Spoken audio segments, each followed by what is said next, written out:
I'm a 20th century mind grappling with a 22nd century problem. Microbes are the real nanotechnology. Why fight over provinces when there's whole planets waiting for us? So this is a new science that we're going to perhaps open up by going to Mars. Hi, I'm Greg Mustreader, and this is my podcast on rationality, transhumanism, and trends of development in society. Today, here with me is Robert Zubrin, the president of the Mars Society and the author of the legendary book, A Case for Mars. Hi, Robert. Thanks for joining in. Hello. Thanks for inviting me. So the first question is concerns the topic that you have been speaking about for decades already. When will we achieve Mars? What's your estimation currently? I know that you've made several estimates that have not been achieved because of some political reasons and other reasons. What about now in 2020? What do you think is the realistic outcome? I think we'll be on Mars by 2030. And I have much more confidence in this than in the previous predictions, because those were based on the one hand, technical reality that we could do it, but it also depended upon political decisions being made, which were not made. And but now what we have is we have a private space program. We got SpaceX, which is developing the means to get to Mars, and they are committed. They're all in. Elon Musk is all in, and he's not building a ship in Boca Chica. He's building a shipyard. He's turning these things out, and his philosophy is build them, fly them, wreck them, remake them, fly them again until you make it work. And, you know, Musk, of course, makes optimistic predictions. He said he'd reach orbit this year with Starship. I don't think he will. But I think it's certain that he'll reach orbit and be reaching orbit routinely with Starships by 2024. And if that's the case, we're going to have a new president in 2024. And if Starships, which are fully reusable, heavy lift launch vehicles, capability equal to the Saturn V, but 1/10 the cost. If those are routinely flying to orbit by 2024, that's a different reality. And the new president is going to turn to his or her advisors and say, look at this. Could we have people on Mars by the end of my second term? And the answer is going to be certainly yes. Will it cost hundreds of billions of dollars? No. Will it cost tens of billions of dollars? Well, maybe 10. Well, then let's do this. And at that point, we'll have the government space program, NASA, meet Musk halfway. Because there's some stuff he's developing the biggest stuff, the transportation system. But there's other stuff that's needed, and some of it would be hard for him to develop. For instance, nuclear power reactors for use on the Martian surface, because they involve the use of highly enriched uranium, which is tightly controlled. NASA can develop that part, and certain other surface systems. By making it feasible, he's going to make it sellable. It will sell. It will fly. So you think it will be a collaboration between NASA and SpaceX, or maybe other private companies? Well, certainly other companies will join in once the thing is underway. But the two primary partners will be NASA and SpaceX, and then other space agencies and other private companies around the world can take a role as well. Do you think it will be an international effort? Will the Russians and the Chinese join in, maybe the Europeans, or will the Americans be solely responsible for that? It will certainly turn out to be an international effort on behalf of the Western countries, and it's conceivable that Russia would join in. That's up to Russia. Now, China is a little different, but I think it could be fully international, especially if we adopt a bring your own ship attitude. We're going, why don't you come too? And perhaps we can have a bit of an Olympic-style competition for who can win the most honors or the most glory, if you will, for making the most discoveries. We'll be there to help each other. It's something you may not know. I was actually in Leningrad when we landed on the moon. Yes, I was. And because as a kid, I was a chess player, a competitive chess player. And so I was in Leningrad, and all the Russians I knew, come up to Molodets. I mean, it was like, that a boy. We had excelled in a sport that they appreciated, you might put it that way. And now the leaders might have been having kittens, but The people liked it. And certainly, if the Russians of that day could have taken a part in that mission, they would have loved to. And there was a certain camaraderie between the astronauts and the cosmonauts, even though this was the height of the Cold War. And I think this sort of cooperative competition that we had during the space race did more to accelerate progress in space than the direct cooperation we've had on the space station, because it forced each player to do their best in a way that direct collaboration does not. Certainly plenty of people in Russia would want to be part of this. And, by creating a private space company, Musk is showing the way for any country, including countries that are not considered spacefaring countries. Like, New Zealand now has reached orbit through Rocket Lab, even though New Zealand doesn't even have a government space program. The private route is a way that anyone can participate in space. That certainly helps with the factors of the states being ineffective, right, in their decision-making process. Do you think, by the way, that this has been the major factor because of which we have not yet done it? The major factor being the state inefficiency. Yeah, well, state inefficiency is a problem. I mean, look, the Apollo program was successful because even though it was a government program, it had a very clear purpose. Government programs can be effective when they have a very clear purpose and are purpose-driven, and they can do incredible things. And we've seen this in certain military programs as well, without question. But when they don't have a clear purpose, then it just becomes a program where the government's giving away money, and it becomes a vendor-driven program instead of a purpose-driven program. And so it becomes extremely inefficient. Instead of spending money to do things, they do things to spend money. We saw this with the American space program. We saw this with the Soviet space program. Musk is certainly purpose-driven. He's not doing things to spend money because he's spending his own money. He's spending money to do things. Return to the days of a purpose-driven program. And it doesn't have to be driven by harsh international competition. It can be driven by both the desire for discovery and, yes, the desire for eternal glory for doing great deeds, and by being the first to make great discoveries. And that's healthy. Why do you think the U.S. Space program has not been purpose-driven? I've seen your passionate speech in the Senate, I think, a dozen years ago. And after that, some decisions were taken that the Americans should go to the moon and then to Mars, but no results were reached. Well, it did not have the commitment. Bush said, I want to return to the moon. He's saying this in 2004. He says, we'll do it in 2019, which is basically saying, I think we should return to the moon, and I hope whoever follows me as president does it. Whereas John F. Kennedy said, I want to be to the moon before this decade was out.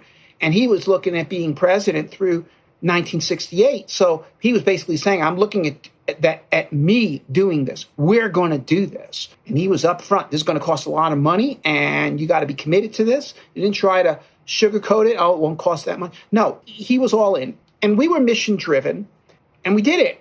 Goal for the human spaceflight program, it has become vendor driven. Now, the science program, to a large extent, has remained mission driven. That is, they don't send rovers to Mars to give money to airbag companies. They send rovers to Mars to send rovers to Mars, and if they need airbags, they buy airbags. That's how that is. And the space telescopes and so forth. And yes, in any kind of government contracting, there's always some entropy and some waste, but still, the overall thrust has been mission-driven. And so, for example, the TESS Space Telescope, which was launched a year ago, it's a planet finder, it was launched on a Falcon 9. And now, they could have launched it on a Delta IV Heavy for 4 times the money, but since the science directorate wanted to save money, in other words, they weren't in business to give business to Boeing for its overpriced Delta IV, they said, what's the cheapest rocket we have that will do the job? Well, it's a Falcon 9. Okay, we'll use that. Whereas, for instance, if you look at the Artemis program that NASA's currently doing, they're saying, we're going to the moon, but it must use SLS. And it must use Orion, even though Orion is so heavy that even the SLS can't deliver it to low lunar orbit with enough fuel for it to come home. So they have to now build a whole new space station in high lunar orbit, they call the Gateway, And that also, therefore, means that the lunar landing and ascent vehicle has to go much further, and it needs to be twice as big as it otherwise would have to be if they went to low lunar orbit. But if they used a Falcon Heavy and a Dragon, because the Dragon weighs 9 tons, Orion weighs 26. Falcon Heavy is strong enough to deliver a Dragon to low lunar orbit with enough propellant for it to come home. So you got a launch vehicle that costs 1/10 as much. You got a capsule that costs 1/10 as much, and it gets you to a better orbit. Why not do that? Well, because there's a senator from Alabama says SLS is being made in my state, and you're going to use SLS. Okay, because as far as I'm concerned, that's what this program is all about. Is the program of Elon Musk based on the ideas that you put forward as a senior engineer at Lockheed Martin? Well, in part, it is. Not entirely. There's a number of important differences.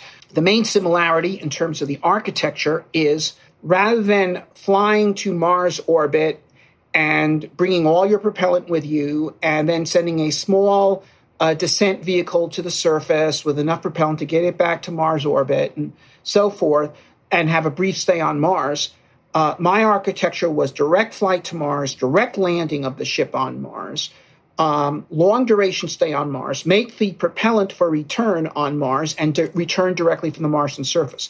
So rather than keep the crew in orbit, except maybe for a couple of people for a short time, we send the whole crew to the surface. That's where the real mission is. That's where the science is. That's where the work is. And we come back using propellants made from Martian materials. And that's the key. Because you can't do direct return from the Martian surface if you're going to bring your propellant from Earth. That makes no sense. But the Mars has got carbon dioxide. It's got water. From that, you can make methane and oxygen, which is a rather good rocket propellant combination. And so that is the propellant combination that Starship uses. And the plan is to land them on Mars, make the return propellant on Mars, and fly the thing back.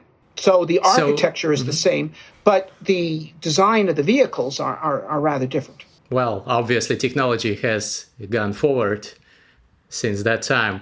But it is amazing that the ideas that have been put forward several decades ago are still influencing how we proceed with that ambitious task. The Musk's program intends to use Martian resources, natural resources, to return to the Earth. Am I correct? Yes, except I'd correct your language a little bit. Okay, because it may seem like just words, but I think there's an important concept here that people need to understand. I don't believe there's any such thing as a natural resource.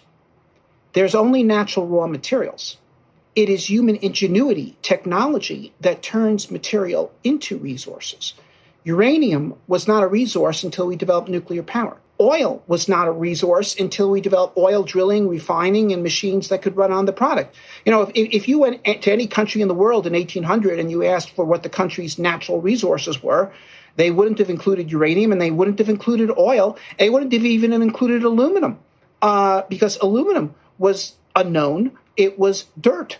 Aluminum did not become a resource until we had the technology to separate aluminum oxide into aluminum and oxygen. And then if you go back further in time, iron was not a resource in the Bronze Age. If you go back even further, land was not a resource till we developed agriculture. There are no resources on Mars right now. There will be once there are resourceful people there. Yeah, people create resources. I see. It's an important distinction, yeah. So are there currently any technological challenges left that do not enable us to perform this mission? In terms of the general level of technology, I would say no. That is, in terms of the general level of technology that we have, our knowledge of rocketry and electronics, computational technologies, and certainly chemical engineering and nuclear power and metallurgy, the fundamental technology set needed to make the things we need to go to Mars, it's all here.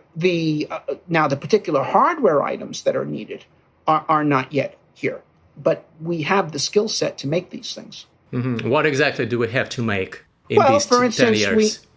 We need to make a heavy lift launch vehicle, which Musk is making. We need to make a system that can land heavy payloads on Mars. Now, the Starship also is that, but if you used a different kind of mission architecture like my Mars Direct plan, where the heavy lift vehicle lifts things to Earth orbit and you stage off of it, then you need a heavy lander.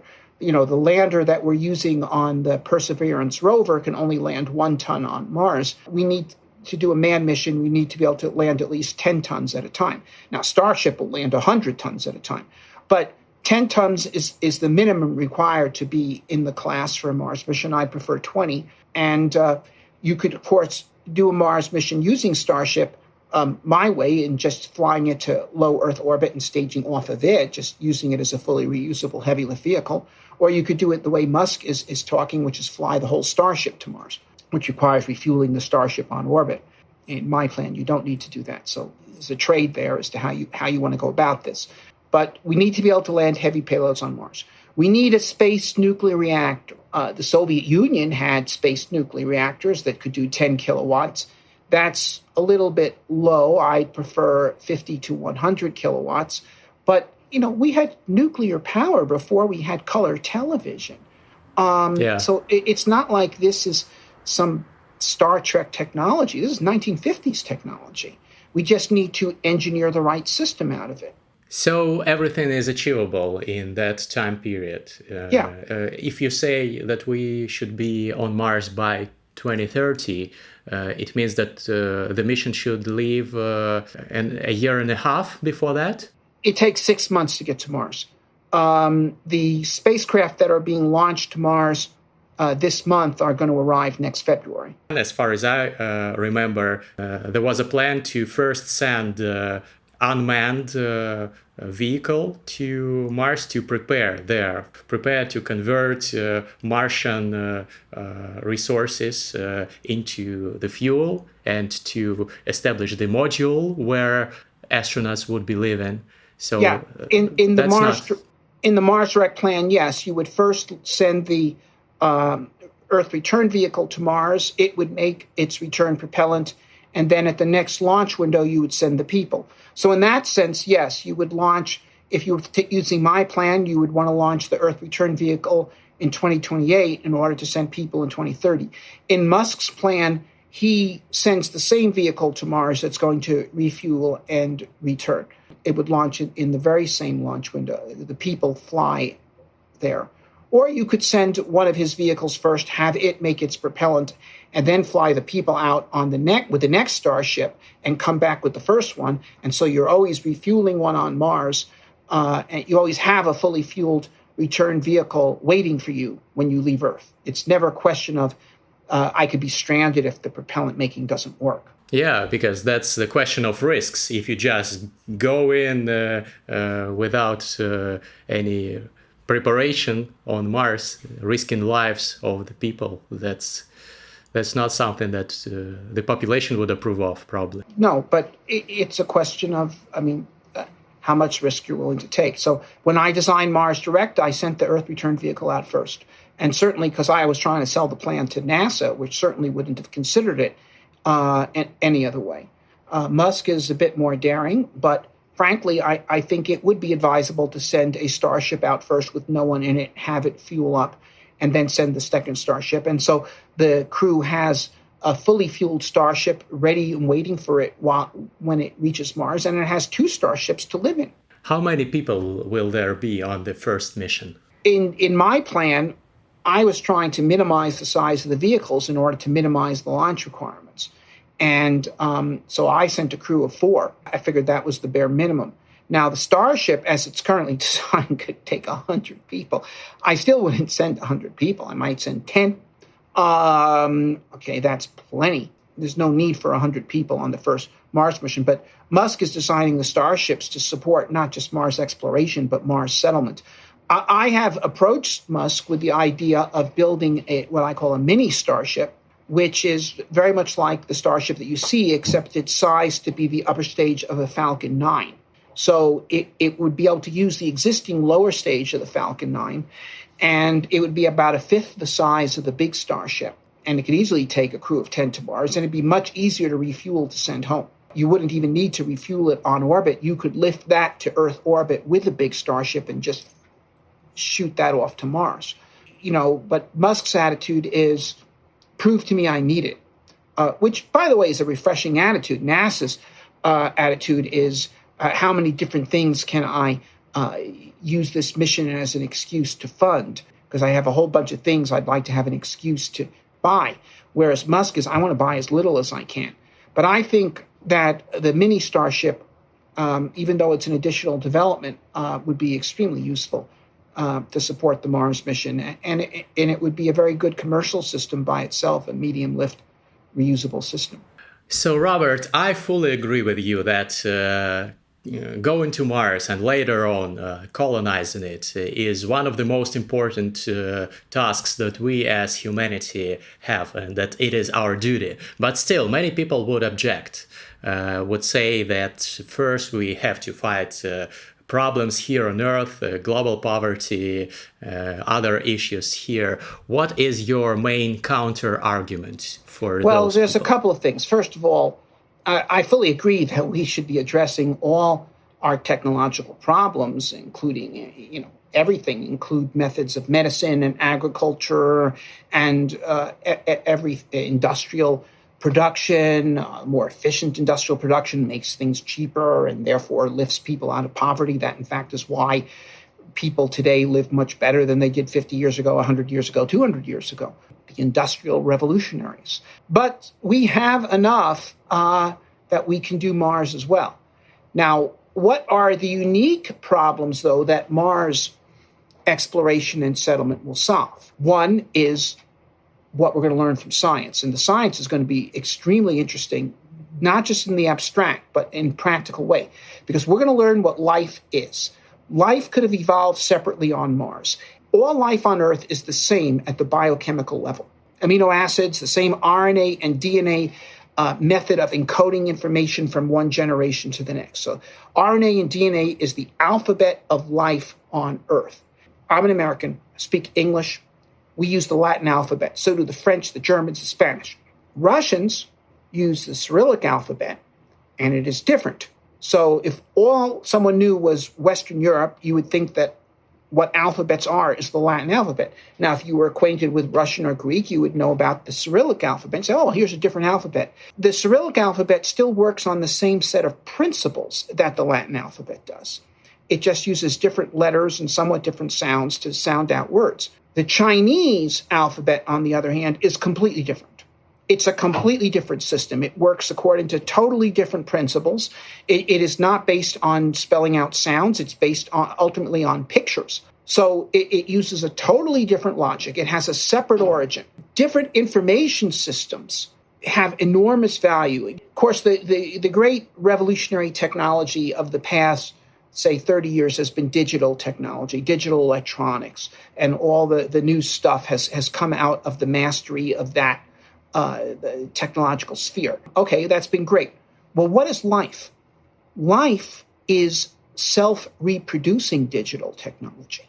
That's what it is. Okay, microbes are the real nanotechnology. And if we could program them and insert information systems in them that is programmable, this has enormous power, and not just doing the kinds of things that computers can do now, although it will be able to do that, but all sorts of incredible things, because unlike electric computers, these things can replicate themselves, and they can also alter the environment that they're in. So they're not just information, they're action. So this is a new science that we're going to perhaps open up by going to Mars. Another thing, of course, is we're going to create a new branch of human civilization, one which is going to face many technical challenges and therefore, I think, be extremely inventive and make major contributions to technology overall. But there's another thing, though, that going to Mars will do that will be of decisive value for the human race. I think it will avert the primary danger to humanity right now. What is the primary danger to humanity right now? People talk about climate change, resource exhaustion, stuff like that. Well, did any of those things cause the great disasters of the 20th century? You know, the wars, the genocides, the catastrophes that were all caused by people, that were not caused by climate change or resource exhaustion. They were caused by bad ideas. And in particular, one bad idea in a number of different forms. And what that bad idea was there isn't enough for everyone. There isn't enough to go around. And therefore, we are going to have to kill them, okay? And perhaps sooner rather than later. I mean, look, in 1912, General Friedrich von Bernhardi, one of the chief intellectuals of the German General Staff, wrote a book called Germany and the Next War. He said, look, who's going to run Eurasia? It's either going to be Germany or Russia. So we're going to have to settle this thing with them. And should this be sooner or later? Well, clearly sooner, because we got to wipe them out before they industrialize. 2 years later, they took advantage of the assassination of the Archduke to initiate World War I, which, of course, is the seminal catastrophe of the 20th century that sets a whole bunch of others in motion. And then 1939, Hitler, even more hysterically, okay, the laws of existence require uninterrupted killing so that the better may live. Okay, now, I mean, Germany never needed living space. Germany today has a lot less space than it had in the Third Reich and a bigger population, but a much higher living standard. Why? Okay, not by stealing other people's cows, okay, after killing them, but through the advance of science and technology. And where'd that science and technology come from? Well, some of it was created by Germans, but the large bulk of it was created by all sorts of other people, including notably people they were trying to exterminate. And the same thing with Japan and China. In the 1930s, Japan invades China. Why? Did they need additional space? No, but they figured sooner or later it's either going to be Japan or China that runs Asia, and now's the time to attack because they're weak now. They won't always be weak. Okay, so it's always going to be to one side or the others to fight now rather than wait. Today, this emerging confrontation of the West and China, and I happen to know for a fact that there are people in the American national security establishment who believe that war with China is inevitable, that the world's not big enough for the two of us, that if, the Chinese, if they all start, being developed and they all have cars, there won't be enough oil in the world, okay? And you can bet that there are similar people in Beijing who look at this problem from the other side of the chessboard and think exactly the same thing from the black pieces. And if this kind of thinking prevails, it's going to be war. And it's going to be much more catastrophic than the wars of the 20th century because the weaponry is far more effective. And it's nonsense. Germany never needed living space, and there doesn't have to be this war. Look, why is China developing right now? Why have they had a massive advance in living standards in the past 30 years? Well, it's because of technology that was invented in the West, largely. Okay, but how did the West develop its technology? Well, it had its renaissance because of technologies like paper and printing that were invented in China. Inventions made anywhere, sooner or later, benefit everyone everywhere. So the true condition of humanity is not of opposing nations in a struggle for existence over finite resources. It's rather that we are a family, a disorderly family to be sure, but nevertheless, a family of people who are making various types of creative contributions whose net sum is to expand the prospects for all of us. Going to Mars, we're not going to get oil from Mars, but what we're going to get is an understanding that it's not true that there's only so much to go around, because the Earth comes with a wide open sky. Don't you think that history will repeat itself on Mars, and that we will have also divided society and wars there? Oh, you might have some struggles on Mars. Certainly have competition on Mars. Mars is a planet that has a surface area equal to all the continents of the Earth put together. So for sure, there's going to be many different settlements on Mars, and they'll probably have many different social systems, and according to the ideas of the people that go. And the ones that work the best will grow, they'll succeed, they'll attract immigrants, they'll become examples to everyone else on Mars and on Earth. Those that have bad ideas will fail, disappear, and they'll be forgotten. This is how life progresses. This is how humanity progresses. We're going to have a lot of noble experiments. But the real issue is not whether there's competition. There's always going to be competition. The real issue is the spirit of the competition. The real issue is we understand that we're competing to take advantage of opportunities, not competing to fight over scarce resources. If you and I were locked in a room and we were told, the only water that there's ever going to be in this room is this water right here in this bottle, okay, and there's no way out. Well, sooner or later, we're going to look at each other and say, I'm going to make sure he doesn't get that water. Okay. And the best way to do it is to kill him, whether in his sleep or while he's awake, whatever I can do. On the other hand, if we understand that there's a whole world out there and that working together, we can knock the door open and enjoy, the fruits of an entire world of people and nature, it's a different story. Then we're not enemies. Then we're friends. Mm-hmm. So that's the main counter argument, that we will have a new society, a new understanding of cooperation between humans, right? That's right. We will understand that all men can be brothers, because we'll understand that by working together, we can open up infinite opportunities. Why fight over provinces when there's whole planets waiting for us? Well, that's very inspiring. How do you think the Martian society would look like? So you mentioned that there would be competitive settlements. Yeah. How exactly would they work? First of all, I think there's always going to be people on Earth that have new ideas on how people should live together, what the customs should be, religions, ethics. And in general, people with new ideas like that are not particularly popular among everybody else. And so they need to have a place where they can go, where they can give their ideas a try. If you look at some of the most remarkable colonization efforts that have occurred in the past 400 years, remarkable in that they're counterintuitive. That is, they were not done for commercial reasons, for example. You have, for instance, the Pilgrims going to Massachusetts, the Mormons going to Utah, the Jews going to Palestine. Utah, I don't know if you've ever been in Utah, but... Not yet.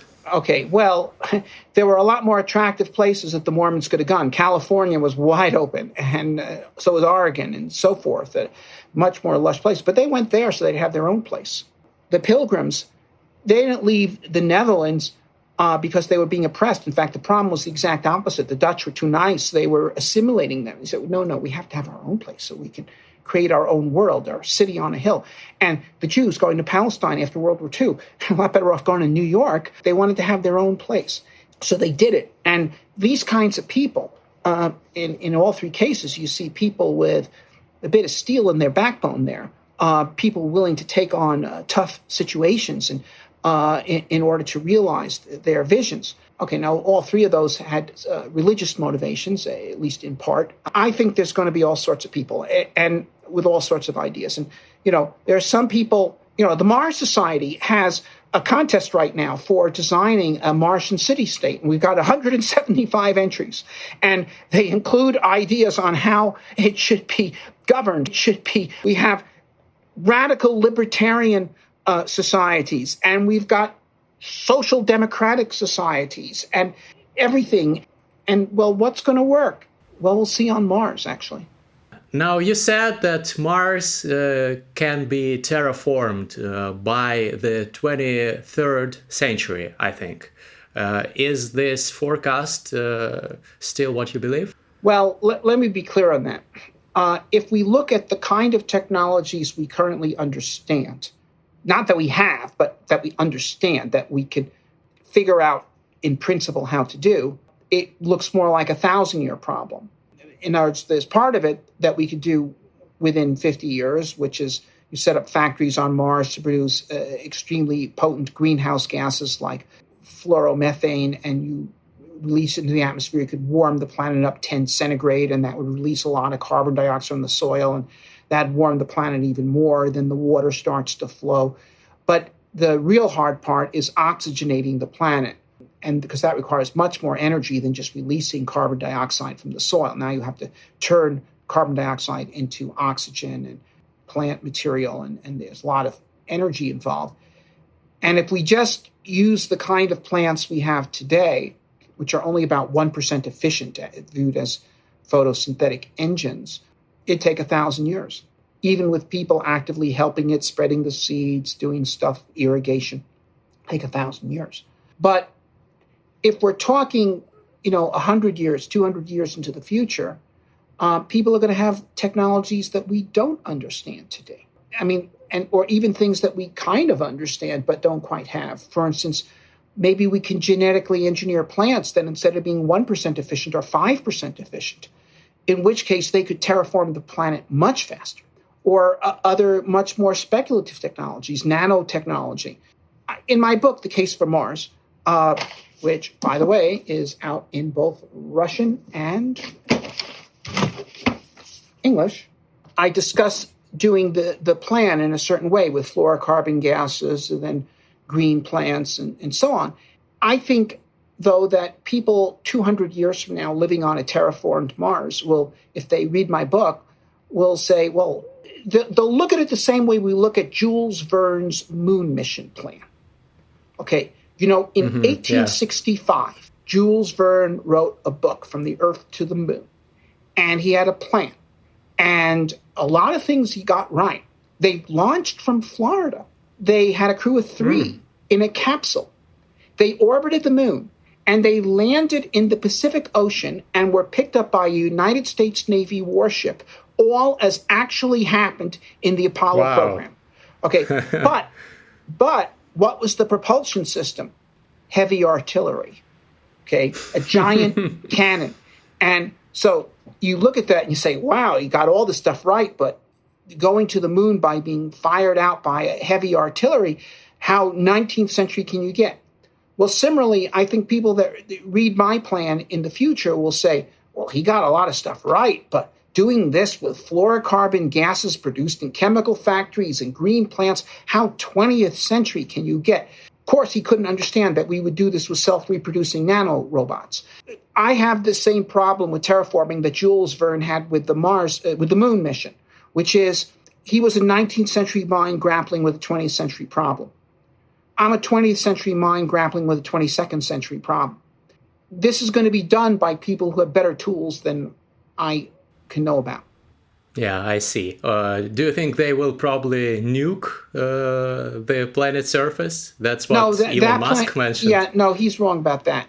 That plan won't work. The amount of energy needed to release the carbon dioxide that is frozen or absorbed into the Martian soil is much greater than is possible from nuclear weaponry. Greenhousing the planet with greenhouse gases is actually much more effective. The amount of solar energy hitting Mars is gigantic. And if you could capture a somewhat greater percentage of it, that's a far more effective way of doing it. And furthermore, I mean, if you did nuclear bombardment, when you run out of bombs, the stuff would all just precipitate again. This way, you're altering the atmosphere in a way that permanently warms the planet. And of course, we're demonstrating our ability right now to warm a planet, except in this case, it'll be the right thing to do. Yeah. If everything turns out in a good way, and if we happen to start Mars colonization within our lifetimes, would you be willing to go yourself? Yeah, I would. You only live once, and most of us would like to do something that really matters. I don't think I'm going to have a chance to go to Mars. You don't? No, I don't. I mean, look, I was 17 and the moon landing on a really crappy Soviet television. But I was 17, and if somebody had told me then that I'd be 68 and we wouldn't be on the moon and Mars, in fact, have cities on the moon and Mars, I would have thought they were crazy. But we blew it, okay? We had a major failure of political leadership in this country at the time of the Apollo program. The Nixon administration basically turned the program off. It's like Columbus coming back from the New World the first time and Ferdinand and Isabella saying, so what? We don't care about this. Go away. That's what happened. So we've lost half a century. But if I can have had a role in helping to make this happen, that's good enough for me. Thank you so much for what you're doing, Robert. And thank you so much for this conversation. As usual, we have a contest at the end of our podcast. The author of the best comment under this video on YouTube will receive the free ebook by Robert, A Case for Mars. So please write a comment whether you liked this discussion or not. Maybe you have some fresh ideas. Maybe you agree with everything. Maybe you disagree with something. And support my podcast with your like and your subscription, and also support me on Patreon. I'm Greg Mustreader. See you next week.